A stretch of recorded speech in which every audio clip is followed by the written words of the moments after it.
Hi guys, welcome to another thrilling instalment of We Are the Girls in Claret and Blue. As always, I'm Ali and I'm joined by my co-host Reese, and we are going to be talking about the upcoming game against Liverpool this Sunday.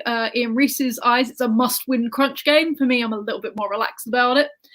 We're going to also be talking about some new appointments that have happened at West Ham, which are exciting, as well as the girls that have been called up for international duty. So let's start with the Liverpool game. Reese, why is this a must-win game for you? Simply because if we don't win this, we'll be closer down to the bottom, and it will be closer to both men and women's teams getting relegated.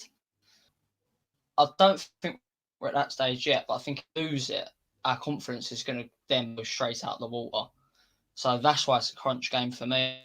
I want to get down to Rush Green. We're going to need all the support for a crunch game against Liverpool. It's going to be a crunch game for them as well. They're right at the bottom. Bristol City have got a winnable game, arguably a more game than Liverpool this weekend. So I think this is going to be a really good game, and one that's going to be 1-0 to either side. See, yeah, I'm a little bit more optimistic than Reese. I don't think if we don't win this game that we're in a relegation battle. I'm still convinced there are three worse teams than us. In the fact that you were saying that everybody was saying these things about the men's team about 3 months ago. Now, obviously, we're not as bad as the men's teams, but that's where my worry comes in. Reese, you're forgetting one key fact between the difference between the women's team and the men's team. The women's team actually care if they stay up. The men's team have already conditioned themselves that they're going into the championship, so they have given up. The women's team have still got that fight, that passion, and are still playing for the badge and playing for the club. The men have pretty much given up and are getting their agents to scout them a club for next season. Let's be honest. I genuinely believe there are at least two, if not three, worse clubs than us in Bristol City, Birmingham, and Liverpool. I think Birmingham are going to lose on Sunday because they're missing their key striker in Lucy Staniforth, as it has been announced that she will face a 2-match ban for the red card she got in the FA Cup game. And that's going to put Birmingham in even worse a position. We are not going to sink to that level because A, we have to play Birmingham again, and we can and will beat them, and we have to play Bristol City twice, which again we can and will beat them. So I think you're panicking a little bit too early in thinking that we're going to go into a relegation battle. But it would be nice for the girls if we do win against Liverpool, because we haven't yet. We've only managed 2 losses and 1 draw. And it would be then 3 losses on the bounce, which will not be good for their morale whatsoever. So, yes, we should win it, but I don't quite think it's panic stations yet. One thing that I think, I agree with you, but saying we're better than all them teams. However, if our confidence goes so low, sometimes confidence wins you games, and sides get wins where we ain't. They're going to that more confidence, and sometimes if it's going to be a gritty game near the bottom where we've lost to Liverpool, Man United, and we've got no confidence, that's where teams even out. And that's exactly what's happening with the men's team, except from the women's team obviously got talent, which the men's team hasn't. Yeah. So that's where my worry comes from. I don't think we're going to go into that because, like I said on the FAWCL podcast, I think we're going to win this game. However, there is something that has to be in everybody's back of the mind. Yeah, no, it is. And there have been 2 tough games that we've lost. I mean, I don't think we've quite recovered from the hangover that was the Chelsea game, having seen the performance at Reading, which, as we covered last week, was less than spectacular. But I think I think Matt is going to have kicked them up the backside, and they've had a bit of time off. They had like 4 days off when the other teams were preparing for like FA Cup games and things like that. So I do think that that's going to have helped. The biggest problem we've got as a team is lack of communication. The team is just not talking to each other. And that's what is slightly concerning me, because I've said it before and I've said it again. Half the time you could have offered me £1 million and I wouldn't be able to tell you what our formation is. We need to be a bit more structured and a bit more focused. And also we need to have worked on our set pieces, because Liverpool now have Rachel Furness and she could punish us. See what you said about the tactics there. I think the new coach coming in is a sign of intent. I think we think there's something missing somewhere, and we've added that new coach in maybe to is in, but whatever it is, clearly thinks missing, and that's why we've brought him in. I think that's a sign of intent. I think you're a bit more optimistic. I think it's that Paul Parker is left West Ham to go pursue his fitness and nutrition business, and we needed a coach. But Colm Smith is a huge talent. We'll get onto him. Like a rugby coach, doesn't he?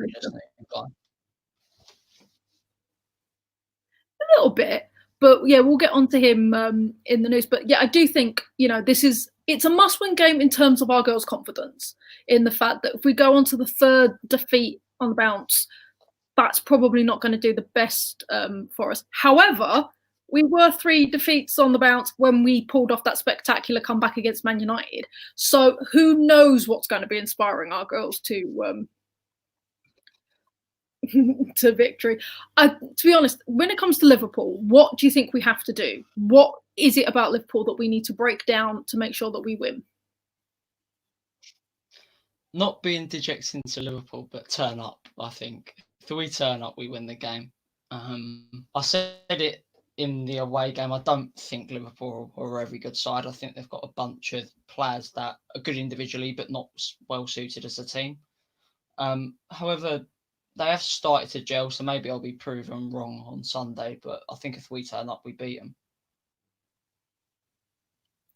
I think the biggest thing that Liverpool have got that we need to watch is their defence. They, despite their position in the table, they've actually conceded the fewest amount of goals compared to the other teams. It's just that they are losing the 1-0, the 2-1. You know, their goal difference is actually quite good. It's just, unfortunately, that they are still, you know, the odd ones getting through. And I think that's going to be what we need to break down. We need to break down their defence. They've got a cracking keeper who kept us out the last 3 times that we've played them. So I think with Leon back, hopefully she'll be in the squad on Sunday. She should, with Darley, get that creativity going to, you know, break down the defensive barriers. It hasn't been confirmed yet, but I'm pretty sure we are going to be missing Kate Longhurst due to suspension because of multiple yellow cards. If that is true, Reece, what are we going to miss without having Kate in the squad? I'm not going to repeat what I said on WhatsApp to you, but that it's going to be a massive loss. You know, she had so much to our midfield, and Kate being out just gets me even more worried. So, who do you think could Matt bring in to replace her? Just think, because we are down on midfielders because Cho is injured. We do have Tess. We do have Darley. Would you put Jacinta in to start? You know, go for the quick and pacey and pair her up with Leanne, or what would you put in the block that is Tessa Middag, who she may not have had. She's definitely shaping up the last few games, and definitely Chelsea and Reading, she was definitely better than I've seen her play before.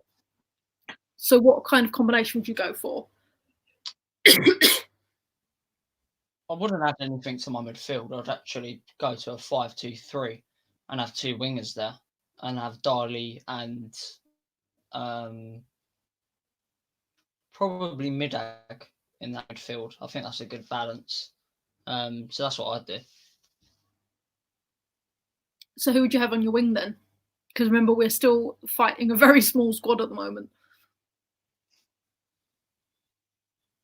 And then up top, I'd have. Actually, no. We've got Adriana Leon back now, so this gets tougher. We do have Leon back. Leon, Kiernan, and then Thomas up front. I still would put Little John, to be honest. I think Martha has been rushed back. I don't think she's quite fit yet. I think you want her to be fit for Arsenal. You want her to be fit for Man City. So I put Little John up front. What harm's it going to do? You can always bring Martha off the bench if it's getting dire. But I just think, Little John deserves a full 90 minutes. Laughing at there, Ali, is as soon as I said Thomas up front, I thought Ali's just going to come back. I'll try Little John, because she's justifying, for me, when she comes off a bench, at least a chance. If she doesn't do well, we have Thomas there. But it's also about protecting Martha. So I agree. However, I personally just start Thomas because we're in a situation where we need to get a win. Yeah, but if Martha's not to her best, because, if you look at the Reading game, Martha was not on form whatsoever and was sloppy and was missing passes, and we didn't brighten up until Little John came on the pitch. Maybe it's best to reverse the roles, have Little John start and then bring Martha on 70 minutes in when Liverpool are knackered and we've got those that pace and those fresh legs. One massive difference in quality for me between Liverpool and Reading. However, you could counter that by saying Liverpool is the perfect team for Little John to get a first game against. And I would. Yeah. Both are good enough to start. I think we've seen it now. However, I'm going to stick by somebody that I think improves our team a lot. I don't doubt that. I've never questioned Martha's abilities or capabilities, but she's not ready yet. Yeah, I know you're questioning her fitness. Exactly, I'm questioning her fitness because she's not ready yet. I saw it at the Reading game with my own two eyes. They've rushed her back because I don't know if they don't have faith in Little John or they just really wanted Martha back. But they have rushed her back and she is not up to where she was. And she's making sloppy mistakes. And if you're saying Liverpool's a must-win game, then I would start Little John.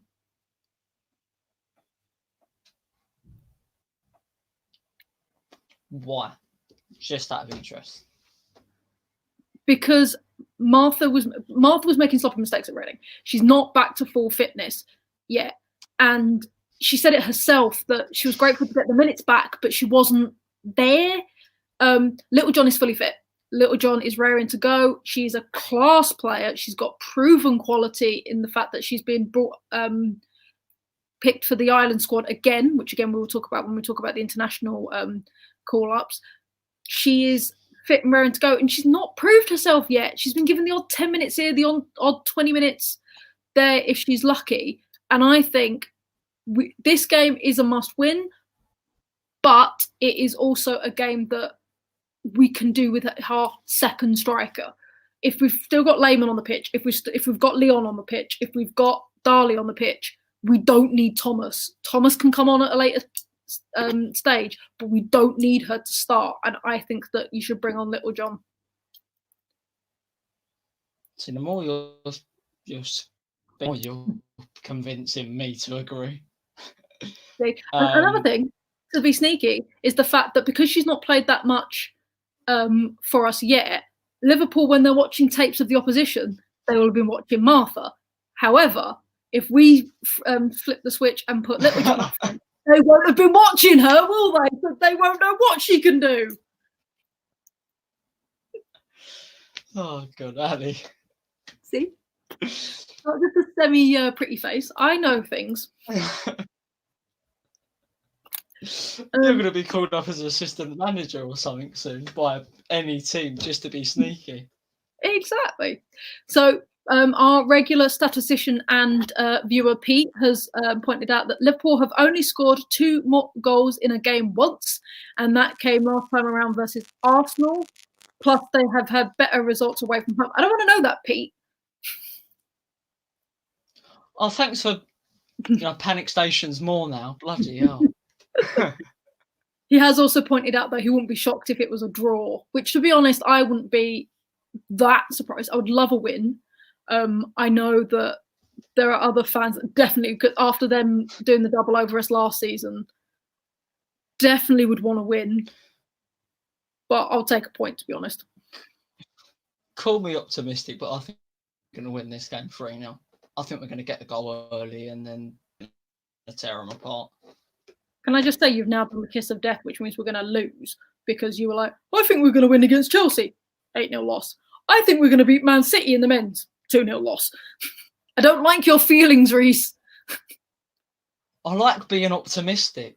I don't like being negative. Remind me again why you're a West Ham fan if you like being optimistic. Because I had no other choice, because my brothers forced me into it when I was young. That's basically the way everybody becomes a West Ham fan, and correct me if I'm wrong, viewers, is that you will have a relative that will kill you if you support any other team. Sometimes it's your girlfriend. As the voice to the side just said, sometimes it's the girlfriend. You love it, really. In my case, it was my mother, and in Reese's case, it was his brother. Nobody chooses to support West Ham willingly. Mm-hmm. I remember one, just for a little bit of a story, brothers support Manchester United, and he was really trying to convince me once I got into football to support them, and it nearly ended up in a punch-up, shall we say. Pete has come back again, and using your words to haunt you, Reese. Reese did predict an easy win versus Liverpool last time, and it was a 1-1 draw. Thank you, Pete, for backing me up. Just going to make my head even bigger.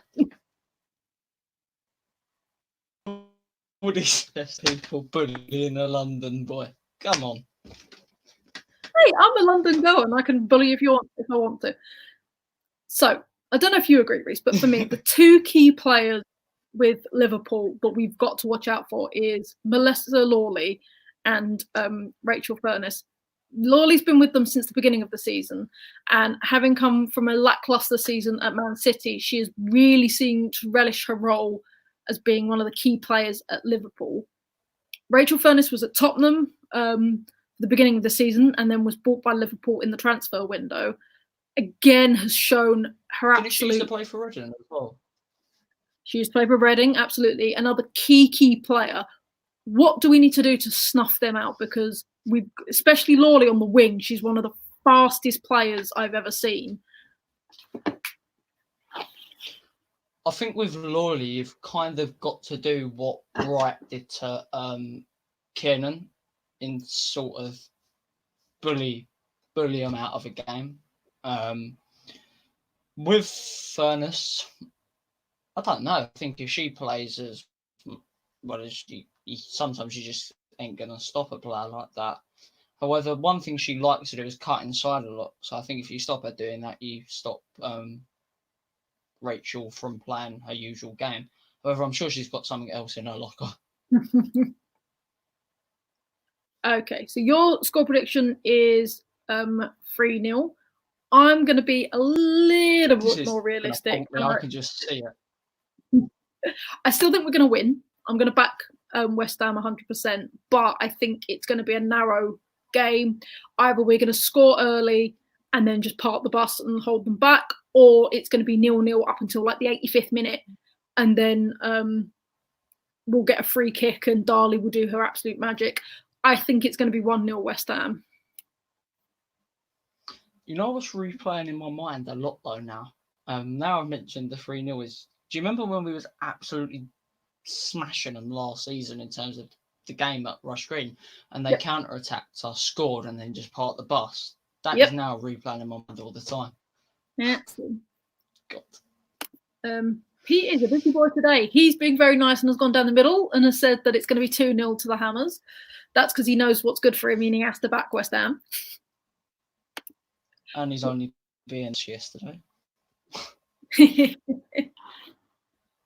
However, he's now come back saying Lawley is fit again after struggling with an ankle injury in her tail end of her career at City. But game time, I think, has seen her confidence come back. Absolutely, Pete. I know Man City, the tail end of her career, she wasn't feeling it at Man City, and Nick Cushing wasn't feeling her, so she got very, very little game time.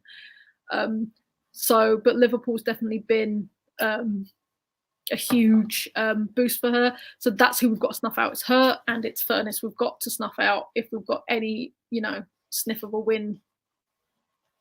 If Liverpool go down, I think Lawley will be involved with us, Tottenham, or Reading next year.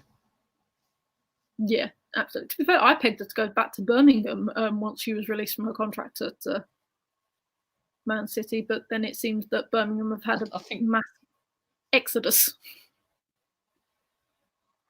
See, Stanford being suspended for them 2 games could be the 2 games that send Birmingham down, really.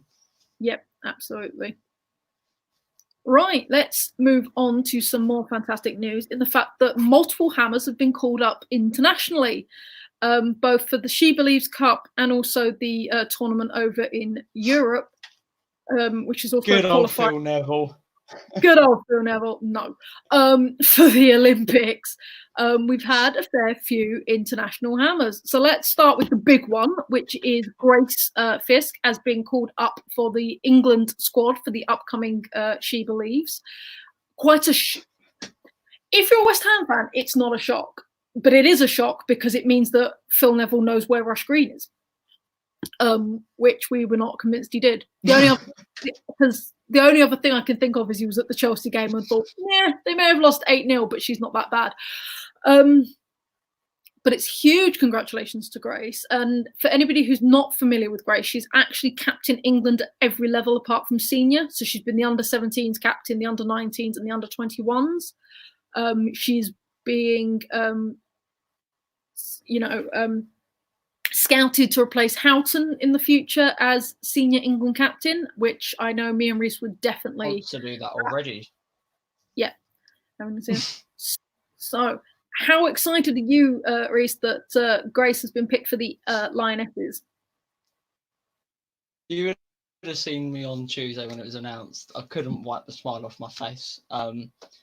This is massive for us as a club. In terms of we've now got a player that's playing for the England senior team for us to attract young England talent over. But it's also big for Grace and her development. She's going to be over there for 3 weeks, I think it is, left defenders like Steph Houghton and Millie Bright. Well, I hope she doesn't learn Millie Bright. Look, Chelsea West Ham game would have had a little tuss up. It'd be interesting. No, I love Millie Bright. I do. I don't love Millie Bright for England. I do not love Millie Bright for England. Not last year, but the year before in the She Believes. I think my constant cry was, for God's sake, Millie Bright. She has a habit of scoring own goals in an England shirt. So I'm hoping Grace doesn't learn that from her. Well, let's hope not. But both Houghton and Bright are class defenders. So let's hope she learns something from them too. But no, yes, it is absolutely huge for Grace that she's been picked. I know it's ruffled a few feathers from some other fans because a lot of them were wondering who the hell she was. And my argument is, well, you've not been watching women's football because she's been a huge part of the women's development. If I'm honest, I think Phil's probably picked her under the advisement of Mo Marley, who is the youth coach for England. I think he trusts Mo's opinion. And she's seen Grace grow as a player over those different categories. And it wouldn't surprise me that if Mo's had a word with him saying, right, you want some youth in your team, these are the players to pick, because he has turned around and said that he's picked, I think it's 4 youth players that have played in the England under-21s together and won the bronze in the Youth World Cup. And he knows that they can play together and they've got a great chemistry together. And so that'll be interesting to see how that's going to meld in the seniors team. See the press conference when he announced the squad on Tuesday that he did? I've seen bits and pieces. He said with Grace's, it's what I've gathered from it, it's about getting her into the programme, seeing what type of player she is and where he can mould her into this team. So I think one eye's on Grace for the Euros, actually. Yeah, definitely. I don't think she'll make the Olympic squad, if I'm honest, just because obviously you've got the talent from Scotland and Wales and Northern Ireland. So it's going to be hard enough for the regular England girls to get into the GB team. But definitely Euros, I think it'll be a huge year for our Grace. And hopefully she'll still be our Grace by the time that comes around. No doubt about it. No doubt about it at all. Pete has asked a very cheeky question of, will Neville play her in midfield? Considering he's only taken 4 midfielders, it wouldn't surprise me.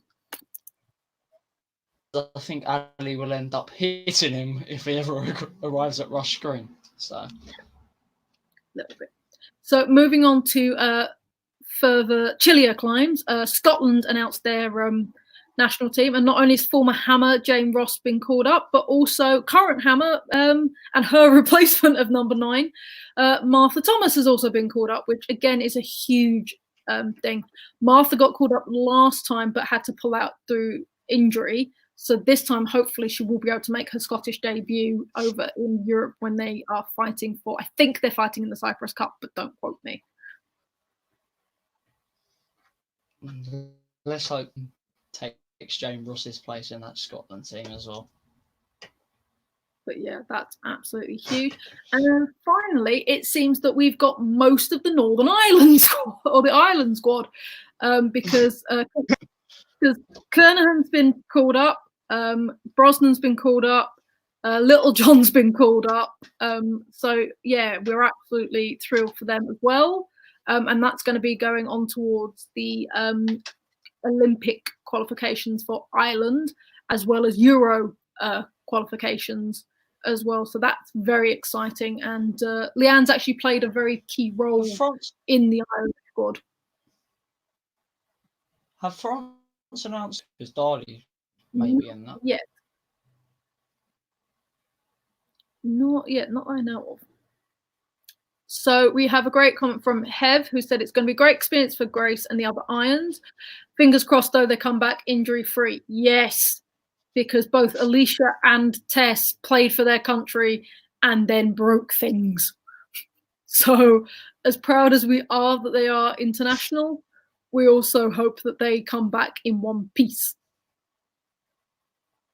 Mm-hmm. Yeah, I agree there. Especially with Grace. Hev has also come back with a comment about our Liverpool game, which is that she thinks now.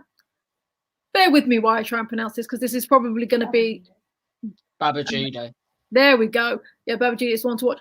Yes, I'm not surprised, because she had a fantastic game against Arsenal and carved open their defence and got the score going for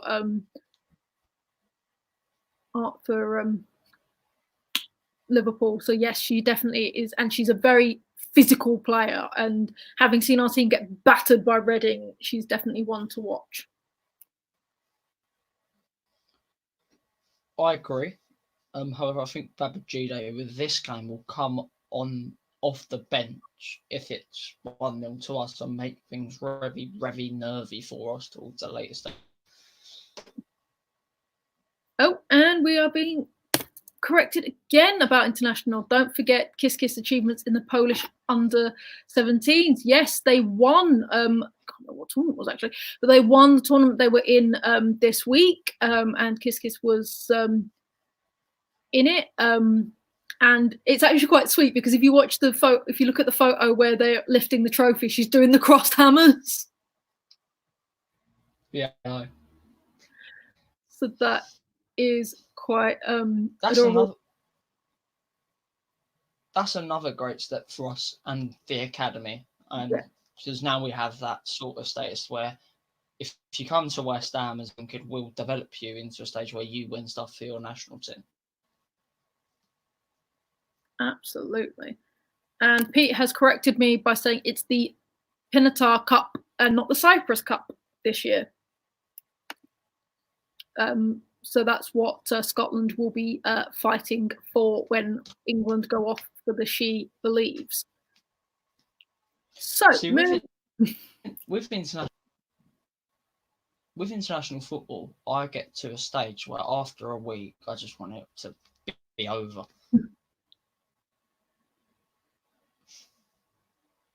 Yeah, no, I get that. I do quite like the She Believes competition, even though it's a made-up American ego booster. So I do quite like the She Believes because the last few years we've been playing different teams. It literally was, right, don't laugh at me, right? The She Believes came into existence because America wanted to do a victory tour after they won the 2015 World Cup. That is why the She Believes exists. Google it if you don't believe me. It is literally done as a victory tour for the United States team, and they had to convince teams to play them, and that's why we got involved. Google, I promise you. But I do quite like the She Believes, even if it is that. So it is a good indicator for what we're going to do in major tournaments the same year. So it's got a good indicator of what we're going to do for the Olympics, and next year will be a good indicator of how we're going to do in the Euros. I like the She Believes because I think we're going to get our own back on USA. We had this conversation on Monday. I think you're very optimistic, which is not right for a West Ham fan. A Great Fisk She Believes winner. Moving swiftly on, Reese alluded to it earlier, but we have actually signed a new coach for West Ham women. It is a lovely fellow. I do have his name, who's Colm. I think it's Colm Smith, but bear with me. I did Google this earlier. Yeah, Colm Smith. He joins us from Chelsea. He was at Chelsea for 2 years as their fitness and development coach, and he's now come over as a full-time coach for the squad. With his experience at a team like Chelsea, how's that going to impact us, do you think, Reese? I think we'll be a fitter team. Oh, you're static again. Yeah, I think we'll be a fitter team, but I don't really know much about what he does, so I'll have to go and have a look after the show. So yes, so basically he was Chelsea's fitness thing. He's also worked in the university sector as well. He's basically going to get them into shape. You know, he is literally focusing on the physical aspect of their fitness. He's going to be getting them ready in the gym and on the pitch while Matt's looking at it tactically. So it is going to be exciting to see what he can bring to the team. He definitely looking for something a bit different, a bit new, and welcome aboard, Con. We'll forgive your blue past. I think with that appointment, if he is the fitness coach, I think you'll see more next season what impact he has. Because it's very hard for a fitness coach to come in halfway through a season and get that impact. Regular viewer Daniel says, I'm hoping that Smith will make our girls as hench as Chelsea women. That would be nice. You know, because we're quite a short squad. So we could do with, you know, a bit more bulk. Because they're only little. He's laughing at me again. We literally lost our tallest player. Our tallest player now plays for Washington Spirit. Let's hope he makes them as us as tough as Joe. Yeah, Hev agrees. She says that I feel that we need to have a stronger team as we keep getting knocked off the ball too much. I would agree with that, that we are a very little side definitely in physicality, like because we like pace. We play with pace, so in order to be quick, you need to be little and nimble. The problem is when you've got, you know, Millie Bright, Farrah Williams, who are bulked up because they're supposed to be defending and midfielders, they are going to knock off Leanne, who is little. They are going to, you know, batter Jacinta because she's little. So hopefully we will get a bit more bulk so that we're not knocked off the ball as much. Basically, I want a team of Kate Longhurst. That's generally what I want. That would be great. Yes, Kate just pointed out, isn't that what everybody wants? That is what, well, that's what we want as a team of.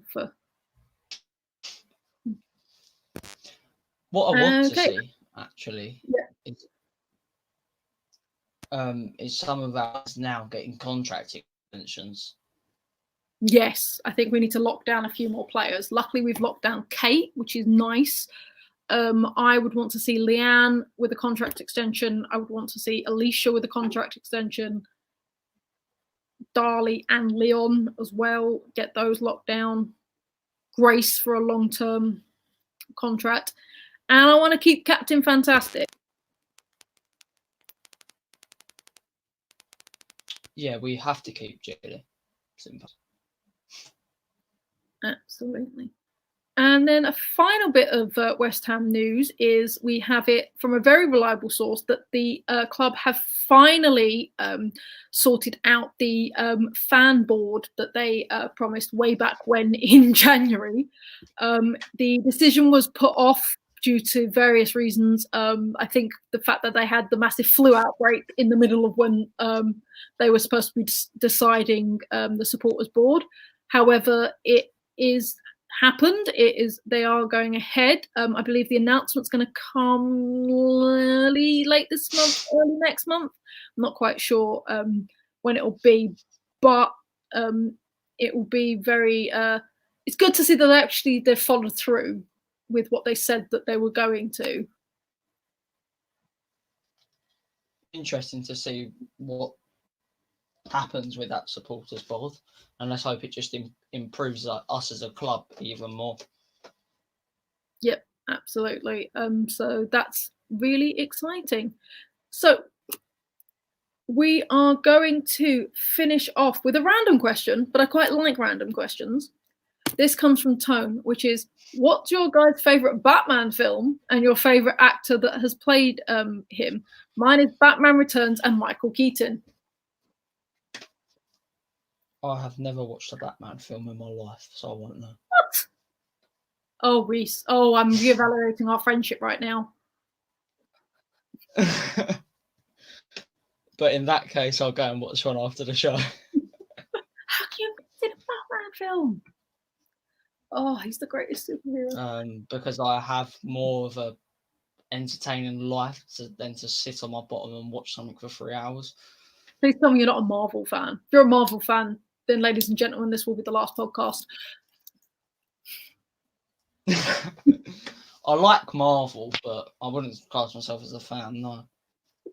Okay, as someone who's a massive DC nerd, I would say that in serious Batman films, my favourite Batman film is actually the animated Killing Joke, which was about the final face-off with the Joker, because I'm that cool. My favourite actor to have played him is probably... Welcome to the Batman podcast, sponsored by... It's a random question. I like random questions. My favourite Batman is probably Christian Bale, because he did get the tone right for it.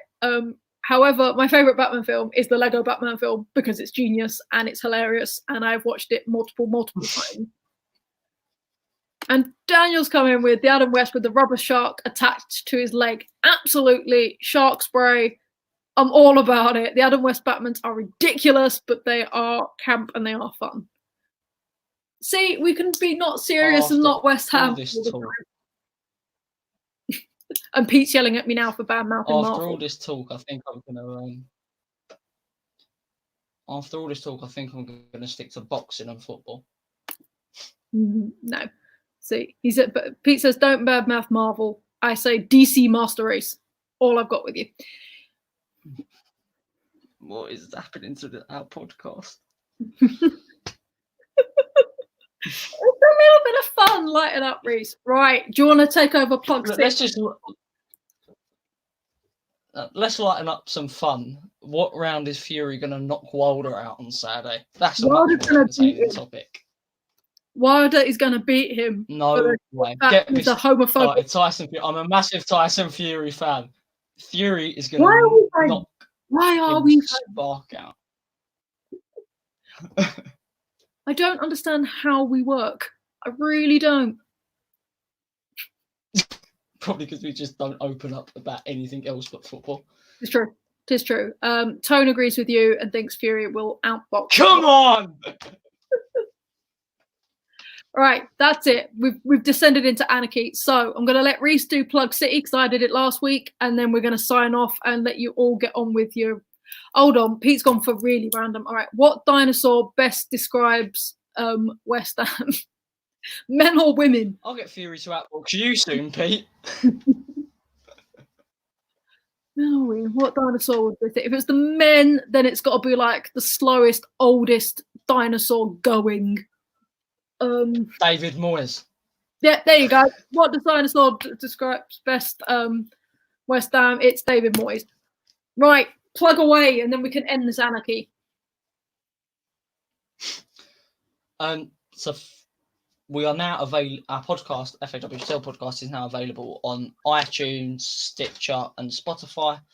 Go and listen to all our podcasts from episode 1 to 4 on each platform. A podcast that is committed to feature all 12 teams in the FAW. Follow us on Twitter at Girls in Claret. Follow Ali's blog at Hammers Up North. And follow us at Billy Ricky IT. Yep, fantastic. All right, so next week we'll be talking about the game against Liverpool and how we did about them. We'll be then talking about the upcoming games because we've got a bit of a break because international break is upon us, and I'm sure that there will be all sorts of random West Ham news that we can cover, and if not, we can get back to what Batman/Superman we think is best. It's been interesting, guys. Outclass Wilder. It's been great, guys, but it's a good night from me. And a good night from me. Good night, guys.